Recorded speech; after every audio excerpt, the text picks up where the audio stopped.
प्रचलित प्रसंग के अनुसार महात्मा बुद्ध एक स्थान से दूसरे स्थान भ्रमण करते रहते थे और लोगों को उपदेश देते थे। इसी यात्रा के दौरान एक बार महात्मा बुद्ध किसी गांव में पहुंचे। गांव के लोग उनके दर्शन करने और प्रवचन सुनने पहुंच रहे थे। कुछ ही दिनों में क्षेत्र के काफी लोग बुद्ध के उपदेश सुनने आने लगे। तभी एक दिन वहां एक महिला पहुंची।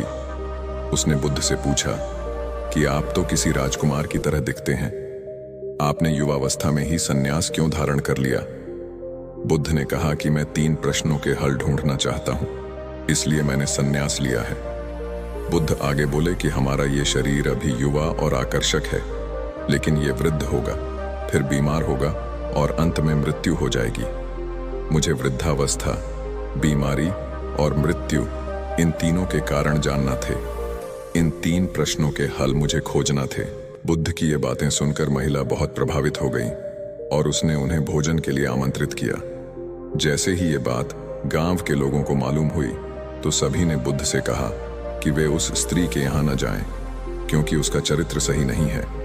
बुद्ध ने गांव के सरपंच से पूछा कि क्या ये बात सही है। सरपंच ने भी गांव के लोगों की बात में अपनी सहमति जताई।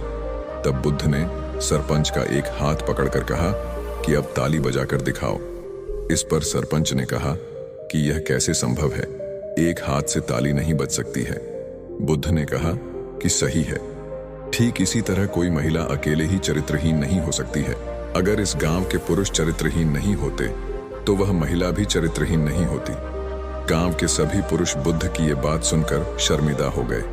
बुद्ध ने कहा कि अगर हम अच्छा समाज बनाना चाहते हैं तो सबसे पहले हमें खुद को सुधारना जरूरी है। अगर हम सुधर जाएंगे तो समाज भी बदल जाएगा।